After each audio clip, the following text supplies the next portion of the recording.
The day the Emperor opened his eyes, humanity should have been saved, but instead, something far worse happened. He understood us, not as a distant god, not as a silent corpse bound to the golden throne, but as something awake, aware, and unbearably present. And in that single, impossible moment, the entire Imperium, every war, every prayer, every scream, every lie told in his name was seen all at once, not in sequence like memory, but as a complete total truth existing outside time itself, collapsing every moment of human history into a single unbearable awareness. And I remember it not as sight or sound, but as a pressure inside reality itself, like existence suddenly realizing it had been observed without limit for the first time in 10,000 years, and deep beneath Terra, where the golden throne had burned without rest since the age of myth, something that was never meant to awaken finally shifted, not like flesh returning to life, but like a thought finishing its final word after an eternity of silence. And in that instant the Astronomicon did not flicker or dim or flare, it simply stopped pretending it was alone. And every psyker across a million worlds felt it at the same time, not as a message but as awareness itself, turning its gaze outward. And for the first time in 10,000 years, the warp did not feel like something distant or surrounding humanity, but something being looked at directly from within. And that realization broke more minds than any demon ever had. Because what the Emperor saw was not the Imperium of legend, not the noble empire of propaganda and faith, but a vast collapsing machine of survival built entirely on suffering that had forgotten it was suffering. Hive worlds where billions lived and died without ever seeing the sky.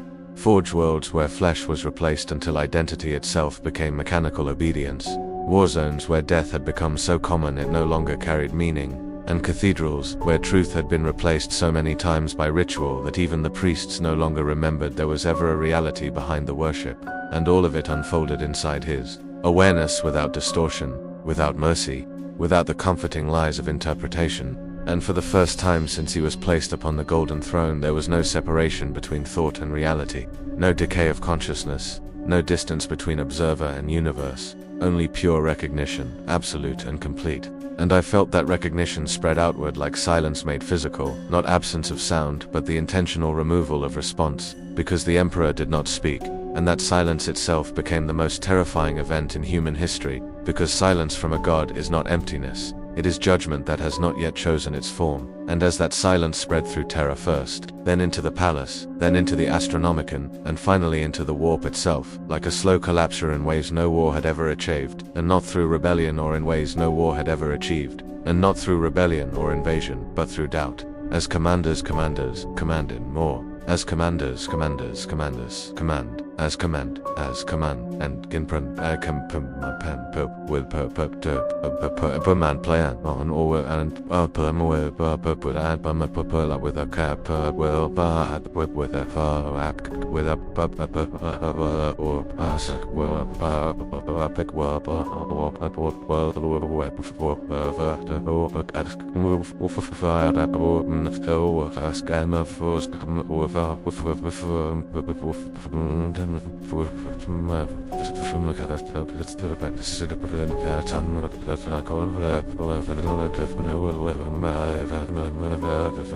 paused mid-order without understanding why their certainty was suddenly gone, as priests forgot entire sermons while speaking them, as soldiers felt for the first time that their endless wars might not be sacred at all but simply endless, meaningless continuation of suffering justified by tradition. And still he did not speak, he only observed, and in that observation reality itself began to feel exposed, as if the Imperium had been wearing its history like armor for 10,000 years and suddenly discovered it was made of glass. And across distant worlds, psychers collapsed, not from pain but from clarity, because the warp was no longer presenting itself as chaos to him but as structure built from emotion, from fear, from belief, from the accumulated psychic residue of humanity itself. And that structure, once seen clearly, no longer felt infinite or divine, but understandable, and understandable, and understandable, and understandable, and understanding, and understanding something, and understanding in, understand, and understand sense being, and then ben, and bin, and what,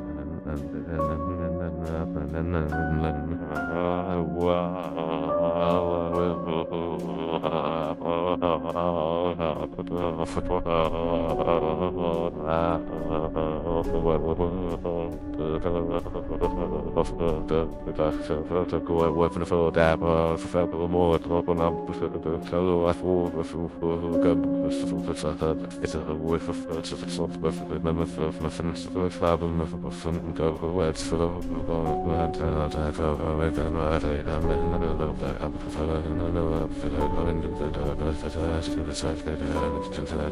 had never prepared for. It introduced hesitation, and I felt it ripple through the Immaterium like a wound that did not bleed but reconsidered its own existence. As if even the demons that had defined themselves through certainty of hunger, rage, pleasure, and decay were now being forced to acknowledge that they were being perceived without distortion, and perception without distortion is the beginning of collapse for anything built on contradiction. And somewhere deep within the Immaterium, something ancient and vast shifted uncomfortably for the first time since thought itself had existed, because the Emperor was not reacting to chaos as an enemy, he was analyzing it as consequence. And that distinction alone began to unravel assumptions that had existed since before time had meaning.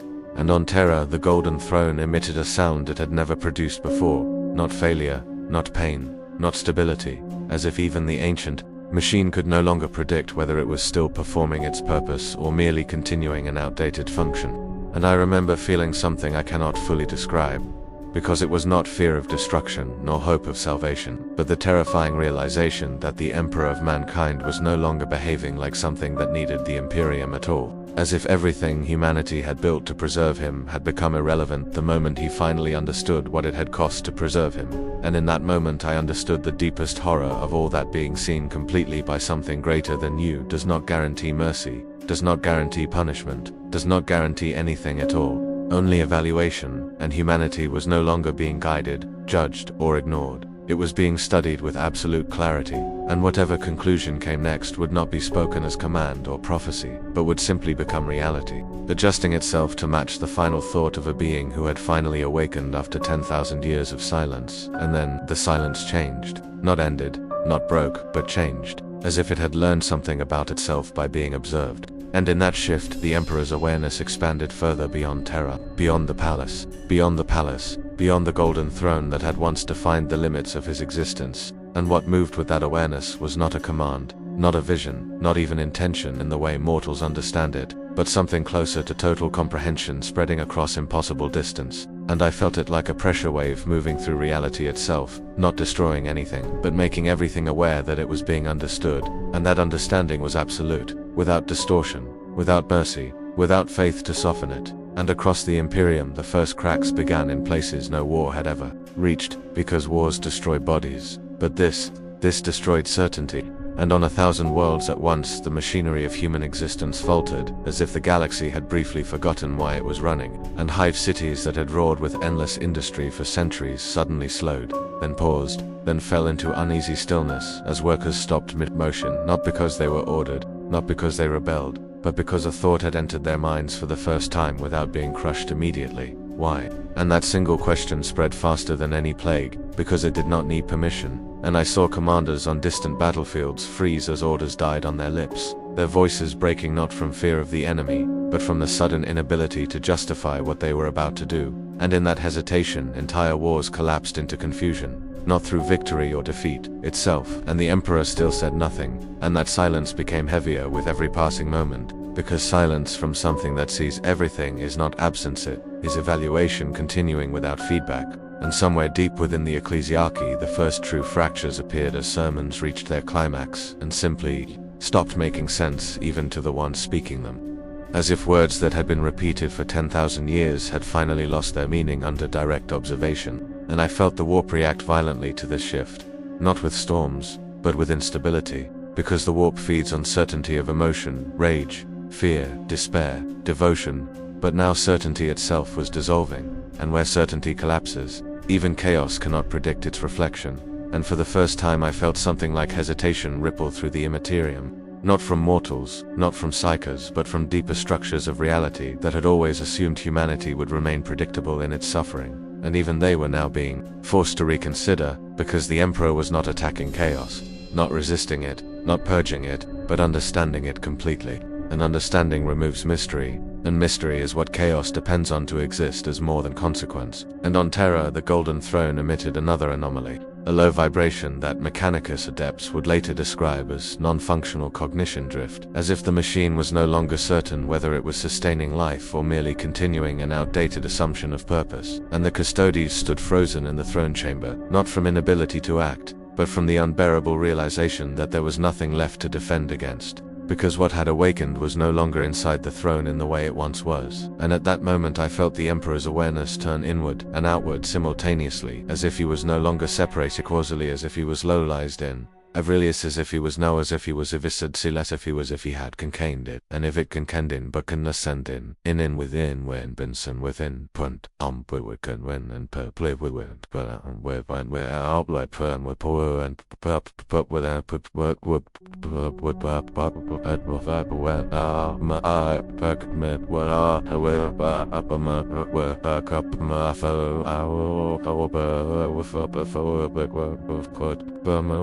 but at a more vast water of math of monthly over a little more of math and a boom now more went from the last side of purple and get with them with film with what's in another more terrifying began to occur. People started to remember differently. Not false memories, not visions, but reinterpretations of their entire lives, as if every action they had ever taken was being reprocessed under a new truth they had no language for. And I saw a planetary governor abandon his throne mid-council, simply because he could no longer recognize the moral shape of his own decisions, not because they were revealed as evil or good, but because they were revealed as necessary only under ignorance. And now ignorance was gone, and across war fleets in deep void space, entire battle groups stopped advancing, not because of fear of destruction, but because their purpose no longer survived contact with clarity. And yet still there was no command from the Emperor, no judgment, no mercy, no wrath, only observation, continuing without interruption. And I began to understand the true horror forming in that silence, that a being capable of seeing everything no longer needed to react to anything in the way we understood reaction, because reaction implies limitation, and limitation implies uncertainty. And there was no uncertainty left in what he was seeing, only accumulation of truth. And somewhere beyond the material universe, the warp itself began to distort in ways even the Chaos Gods did not immediately respond to, because for the first time in existence they were not being opposed by belief or emotion, but by comprehension. And comprehension does not fight, it replaces. And I felt the Imperium beginning to split, not into rebellion or loyalty, but into categories no doctrine had ever defined. Those who could no longer continue as they were, those who could not stop continue as they were, those who could not stop continue as they were, those who could not stop canas who could knows who can time, those who could know those who could know mos who can bow, those who could mos who bim, those who was who can and be moba and we're whom and demand and per wilma and wim and with a man poor proper and we're mabla pen perma love without what I would perfect with a but with that were half and my what of woman I just that wolf wow first this from a spawn and it's a wolf with the cat and I'm not down so I feel a little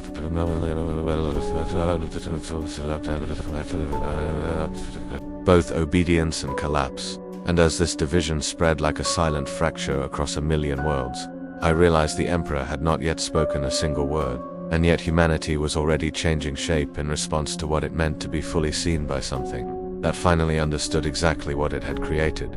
The moment the Emperor truly looked beyond humanity, something in the universe looked back, not with fear, not with worship, but with recognition, as if an ancient equation long forgotten had suddenly been solved again.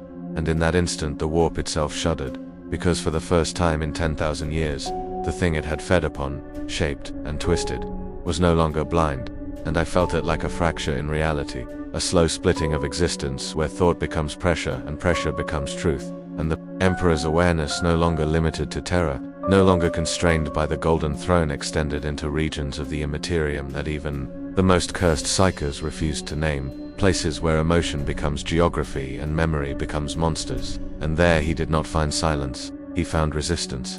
At first it was subtle, like a ripple against a tidal force, a sensation of something vast refusing to be observed, and then it grew sharper, more defined, like countless whispers converging into a single intent, and I realized with a cold, sinking certainty that the warp had begun to respond to him not as an observer, but as an opponent that could not afford to be understood. And in that resistance came the first true reaction from what humanity calls gods, though they are nothing like divinity and everything like hunger given consciousness. I felt it through the psycholink, first pain, then silence, then screaming across millions of minds at once as the Emperor's perception brushed against regions shaped by emotions so ancient they predated human civilization itself, and there, in that impossible depth where time loops like a broken chain, something stirred, something vast enough that even its attention distorted causality. And I understood that the Chaos Gods had noticed him fully, now not as the distant echo of a dying species, but as a singular, unified intelligence no longer trapped inside belief or fear. Across the Imperium, reality began to behave incorrectly in small but terrifying ways. Astropaths saw messages arrive before they were sent. Navigators saw stars shift position in ways that contradicted physics. Entire fleets emerged from warp translation to find they had arrived before they had left, and in every instance there was a shared sensation, not chaos, not confusion, but observation. As if something was testing the structure of reality itself by simply watching it closely enough. And still, the Emperor did not speak. Instead, he learned. I felt his consciousness descend deeper into the Immaterium, not like a blade cutting through flesh, but like light passing through glass, unresisted, absolute, inevitable land. Wherever he passed, the warp reacted violently, not because he attacked it, but because he revealed it, and what he revealed was unbearable even for beings made of emotion itself. I saw it then. Fragments of it, impossible shapes formed from collective despair and ecstasy, oceans of rage folding into structures of living thought, and within them, the entities that claimed dominion over this realm began to shift. For the first time in eternity, because something was happening that had never happened before. They were being understood without interpretation. Khorne's endless fury was no longer just rage, it became a pattern. Diench's infinite change was no longer mystery, it became structure. Nurgle's rot was no longer inevitability, it became process. Slanish's perfection was no longer desire, it became imbalance. And in that transformation, their power wavered, not weakened, but exposed. An exposure in the warp is more dangerous than annihilation. The Emperor did not strike them, he did not challenge them, he simply perceived them fully. And that perception alone began to unravel their certainty. I felt them react not in unison, but in contradiction, as if for impossibly ancient minds were suddenly forced to acknowledge a presence that did not fit within their eternal game, and the warp convulsed in response, storms of psychic energy tearing across the galactic expanse like wounded titans. On the material worlds, the consequences were immediate and incomprehensible. Demonic incursions collapsed mid-formation, not banished, but unfinished, as if reality had refused to allow them coherence. Possessed hosts stood still, their voices cutting off as the entities within them lost conceptual stability. Entire cults dedicated to dark gods went silent, not through fear, but because their beliefs no longer had structure to attach themselves to. And then, something unprecedented happened, something I still struggle to describe without feeling my mind resist the memory. The warp spoke back, not through words, not through sound, but through intent. And that intent was not hatred, it was not even fear, it was curiosity, sharpened into something almost predatory. The Chaos Gods were not trying to destroy the Emperor, they were trying to determine what he was, and that realization chilled me more than any vision of damnation, because curiosity in beings like them is not passive, it is consuming. Meanwhile, the Golden Throne on Terra groaned under a pressure it was never designed to handle, its ancient systems flickering as the Emperor's consciousness continued to expand beyond its containment. And for the first time since its creation, the machine was not sustaining him. It was lagging behind him, struggling to interpret signals that no longer originated within its range of control. The Adeptus Mechanicus panicked, their rituals escalating into desperation, because the data they were receiving no longer made sense within any known framework of machine theology. And beneath the Imperial Palace, reality itself began to warp not into chaos, but into something disturbingly ordered, as if logic and divinity were beginning to merge into a single incompatible truth. And I, still connected through fragments of the Astronomicon, felt the Emperor's attention slightly dislord the slowleads, slight the Emperords of Organ, slowed the underscoreds, slightly sorcerly warps, to lordly gords to sword the ward to slow towards slow to gore slow. Till all walk slow, slow, will wong and cool all on wong will for then will go for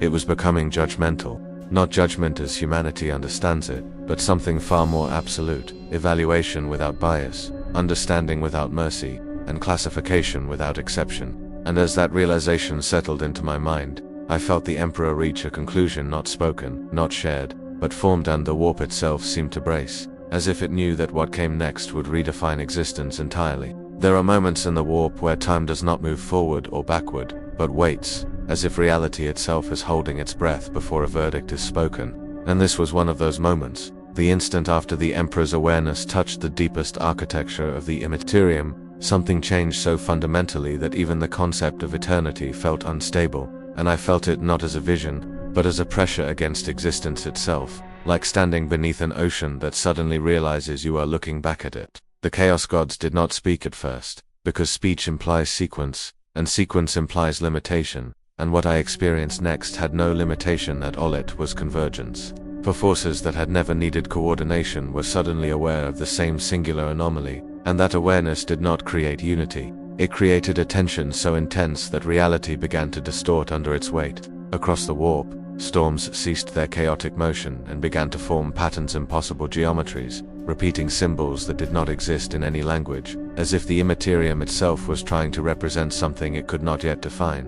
And at the center of all this shifting abstraction stood the Emperor's presence, not resisting, not attacking, simply being understood back. I felt it then, the first true reply from the gods. Not words, not commands, but recognition so absolute it felt like a mirror being placed against creation itself. Khorne's domain did not roar with rage as it felt like Khorne's. Domains do not roar with rage as it is. Khorne's domains demon gones, Khorne's domain, and uncorns docorns, Khorne don't, and Khorne, a coilm, quiver a can perman pearl, pen we pen pepon with my pun, alpha I will a pay on apple point up back will I wake up wake up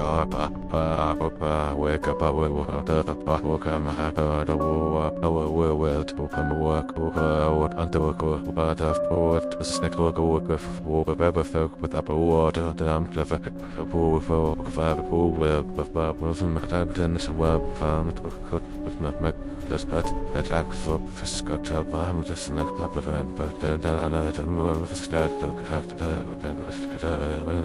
instead, it tightened every battlefield across eternity, aligning into a single violent focus, as if rage itself had been forced into awareness of its own origin. Nurgle's endless gardens of decay did not bloom further, they paused. Every cycle of rot and rebirth momentarily suspended, as if even entropy had become uncertain. Tzeentch's labyrinth of infinite possibility flickered, not collapsing, but reorganizing, paths shifting as if an unseen variable had entered every equation simultaneously. And Slaanesh did not expand its hunger, it listened. For the first time since desire became existence, the Emperor had not challenged them. He had not declared war. He had done something far more destabilizing. He had made them comprehensible. And comprehension, in the warp, is violence. I saw it through fractured perception visions collapsing into one another. Demon worlds halting mid ritual, cultists screaming as their gods suddenly felt distant, not gone, but no longer unquestionable, and entire regions of the Immaterium bending inward like fabric pulled too tightly, all converging toward a singular point of interest. That point was him. The Emperor of mankind was no longer just a presence passing through the warp. He had become a reference point the warp could not ignore, a fixed certainty in a realm built on contradiction. And the Chaos Gods responded, the only way they ever have when confronted with something that does not fit. They adapted. But adaptation in beings like these is not survival, it is escalation. The first true voice I felt was not sound, but intent shaped into structure, like a thought too large to be contained in meaning alone, and it came from all directions at once, as if reality itself had begun speaking through broken mirrors. It was not hatred, Not curiosity, not fear. It was classification. The Emperor was being categorized not as enemy, not as God, but as an unknown principle that required definition before interaction could continue. And in that moment I understood something I wish I had never understood. The Chaos Gods were not reacting emotionally anymore. They were reacting intellectually. The galaxy had become an equation, and the Emperor was the variable that refused to resolve. Tara, meanwhile, was breaking in ways no one could record properly. The Golden Throne no longer hummed with divine suffering. It stuttered, like an ancient machine attempting to interpret a signal it was never designed to process. The Astronomicon flickered across the galaxy, not dimming, but shifting its pattern, as if its guiding light was being subtly rewritten from within. Astropathic choirs collapsed into silence mid-prayer, their minds overwhelmed not by pain, but by sudden clarity so absolute it erased everything they had been trained to believe. And beneath it all, something far worse was happening. Reality was becoming consistent. The warp was no longer purely chaotic in his presence. It was forming edges, boundaries, definitions, where none had existed before. And where there are definitions, there can be understanding. And where there is understanding, there can be control. Then it happened, a response. Not an attack, not a war, a gesture. I do not have a better word for it, because human language fails when describing an action performed by forces that exist outside causality. But what I felt was the equivalent of 4 infinite intelligences turning their attention fully toward a single point in existence and pressing, not crushing, not destroying, observing through pressure. The Emperor's presence did not bend, but the surrounding Imperium did, and in that bending, truths began to leak into reality, truths about why the warp exists, what created it, and what it consumes to sustain itself.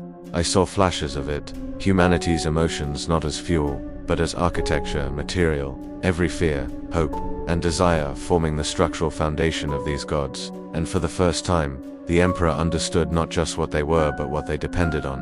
And that understanding changed him. There was a shift, subtle, but irreversible. The Emperor was no longer merely observing the warp, he was now evaluating its necessity.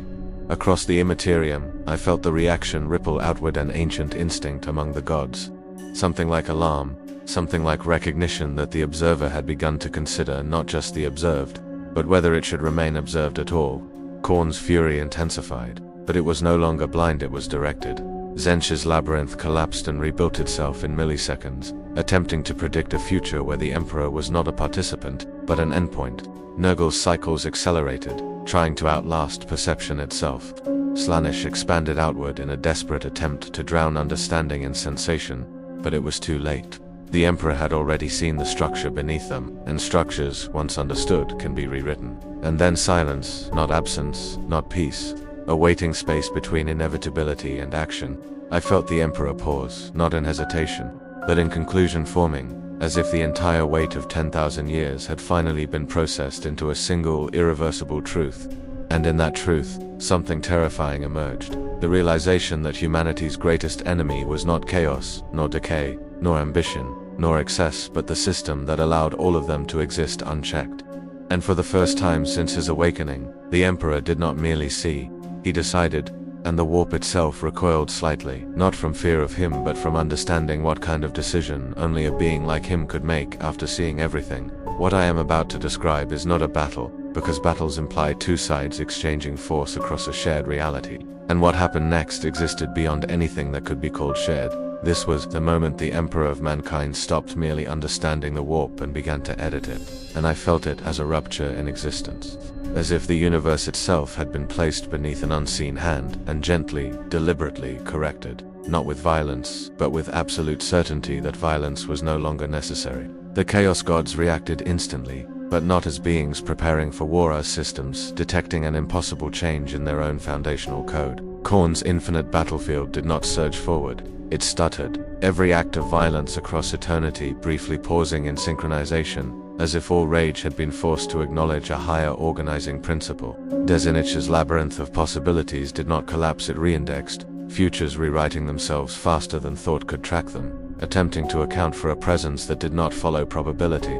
Nurgle's endless cycle of decay and rebirth did not resist it, hesitated, as if entropy itself had encountered a condition it could not rot. And Slaanesh did something I did not expect. It withdrew slightly, not in retreat, but in fascination so intense it bordered on instability, because desire itself had never encountered something that did not react to being desired. The Emperor moved not physically, not even spiritually in the way psychers understand, but as a structural correction within the Immaterium. I felt it like a line being drawn through chaos that chaos was suddenly forced to respect. Entire regions of the warp began to stabilize in his presence, not becoming orderly, but becoming consistent, as if reality itself was being taught how to hold its shape.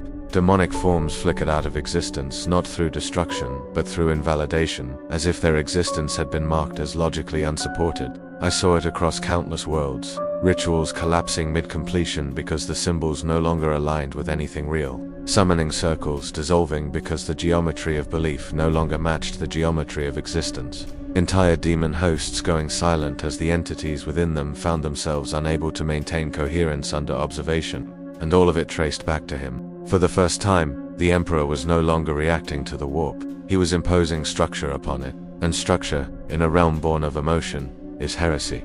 The response was immediate. The Chaos Gods did not strike him, they attempted to reassert definition. I felt it as a wave of conceptual pressure across the Immaterium, as if reality itself was being forced to remember what it was before he touched it. Khorne attempted to flood existence with pure, undifferentiated violence, trying to drown the correction in infinite conflict. Tzayanch attempted to overwrite the correction with endless branching contradictions, attempting to confuse structure back into chaos. Nurgle attempted to dissolve it through inevitability, slow decay across all outcomes until nothing stable remained. Slaanesh attempted to overwhelm it with sensation so absolute that definition itself would lose meaning, but none of it worked the way it should have. Because the Emperor was not resisting them, he was classifying them while they acted, and in doing so, he was removing their mystery. I felt something new emerge within him, not emotion, not anger, not even clarity, but resolution. A state of existence where uncertainty no longer has authority. And from that resolution came the first true correction. It was not a strike, it was not a war declaration. It was a redefinition of a boundary. A line drawn across the Immaterium that did not say you may not pass, but instead said beyond this point, you are no longer what you believe yourself to be. And the effect was catastrophic in a way that defies description. Entire demon legions lost coherence mid-advance, dissolving into fragments of intent that no longer knew how to assemble themselves. Warp storms collapsed inward, not into stillness, but into structure, like storms being taught geometry against their will. Even the gods themselves recoiled not from pain, but from the realization that something fundamental about their existence had become negotiable. And then came the answer. Not a voice, not a message, a counterpresence. I felt it arrive like pressure behind reality, as if something had leaned too close to the fabric of existence and was now pressing back through it. The Chaos Gods responded together for the first time, not in unity, but in overlapping contradiction so dense it formed something resembling coherence. They did not speak to him as enemies, they spoke to him as something that had violated the rules of engagement so completely that new rules had to be invented mid-existence. And the message, if it can be called that, was simple in its horror. You are changing what cannot be changed. But the Emperor did not stop. Instead, he expanded the correction. And I understood then that this was no longer about humanity, nor even about the Imperium. This was about the fundamental architecture of reality itself. The warp was being rewritten at its edges, slowly, carefully, inevitably. Every moment of understanding he achieved became another point of instability for the gods, because understanding removes ambiguity, and ambiguity is what they are made of. I felt the Immaterium begin to fracture into zones of clarity and zones of resistance. Like a vast ocean discovering it had a shoreline it had never acknowledged before. On Terra, the Golden Throne screamed not in pain, but in misalignment. Its purpose, once absolute, was no longer perfectly aligned with the entity it was meant to contain. The Astronomicon flickered in patterns no longer fully dictated by suffering or faith, but by something colder, more deliberate. The Adeptus Mechanicus recorded impossible readings. The throne was no longer sustaining the Emperor fully, it was negotiating with him, and that realization spread terror through the deepest vaults of the Imperial Palace, because a god who negotiates is a god who has already decided alternatives exist. And I, still connected through the dying strands of psychic resonance, felt the Emperor's final movement in this phase of awakening. It was not expansion, it was not attack, it was definition completed. The warp, for the first time since its creation, had encountered something that did not merely exist within it, but could reclassify it while remaining unchanged. And in that moment, I understood the true horror of what was happening. The Emperor was no longer waking up. He was deciding what reality was allowed to remain asleep, and the warp had begun to fear classification. There is a point in every collapsing reality where destruction stops looking like chaos and starts resembling understanding too late. And that was the state of the warp when the Emperor's correction became undeniable, not as an attack, not as resistance, but as a new law of existence being written in real time, and I felt it ripple through everything I had ever known about gods, madness, and eternity. Because for the first time, the Imperium was no longer behaving like a place where emotions rule, it was behaving like a place being forced to account for itself. The Chaos Gods did not retreat. They did not fall silent. They did something far more unsettling. They adapted their perception of him. I felt it like a shift in conceptual gravity, as if four impossible intelligences had simultaneously decided that the Emperor was no longer an anomaly to be reacted to, but a constant that reality must now calculate around. Khorne's endless fury, once blind and absolute, began to reorganize itself, not less violent, but structured violence, rage that now contained direction, priority, and hierarchy, as if even slaughter had been forced to acknowledge efficiency. Tzeentch's infinite labyrinth no longer expanded blindly, it began to seal off contradictions, removing branches that no longer led to viable futures where the Emperor did not exist as a fixed factor. Nurgle's cycle of decay and rebirth began to slow in certain regions, not because entropy failed, but because it was being overridden by consistency, as if rot itself had discovered limits it could not surpass. And Slaanesh did not scream or rage, observed him more intensely, because perfection, in its purest form, had never encountered something that did not need to be desired to be complete. And the Emperor saw all of it, not as a participant, as an evaluator. The Imperium, once infinite contradiction, had begun to fracture into two conditions: regions where his influence had introduced structure, and regions where the old chaos still fought to remain undefined. And between those two states, something terrifying was forming, not a battlefield, not a realm, but a transition zone, where reality itself was uncertain what rules it was allowed to follow.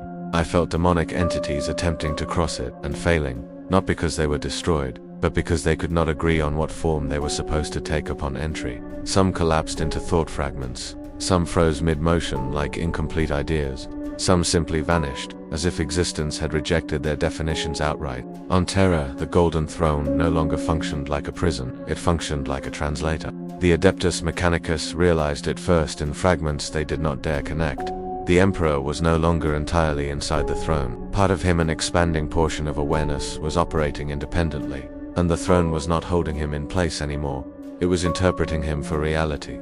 Every flicker of the Astronomicon was no longer just guidance, it was output, a structured projection of a mind that had stopped being contained by suffering and had started operating as a baseline for existence itself. And that realization spread through the Imperial Palace like a silent extinction event of belief. Because if the Emperor was no longer bound, then what remained of the Imperium was not an empire. It was a memory of obedience. In the warp, I felt the final escalation begin, not violence, not war, but convergence. The Chaos Gods were no longer reacting separately. Their domains began to overlap at the edges, not merging, but aligning in opposition to a single, unavoidable reference point. The Emperor had become something worse than an enemy. He had become a measurement. Every action, every emotion, every manifestation of chaos now risked being defined in relation to him, and that is something no entity born of contradiction can tolerate indefinitely.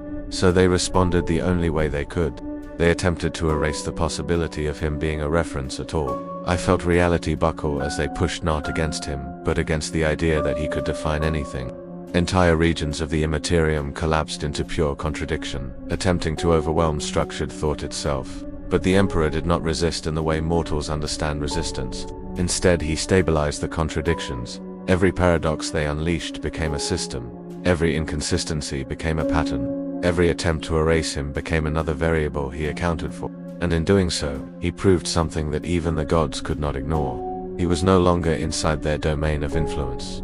He was outside it, not beyond it in distance, beyond it in definition. And that realization caused the first true fracture in their behavior, not fear, not panic, but something far older. Recognition that an equation has changed so fundamentally that solving it no longer produces the expected reality.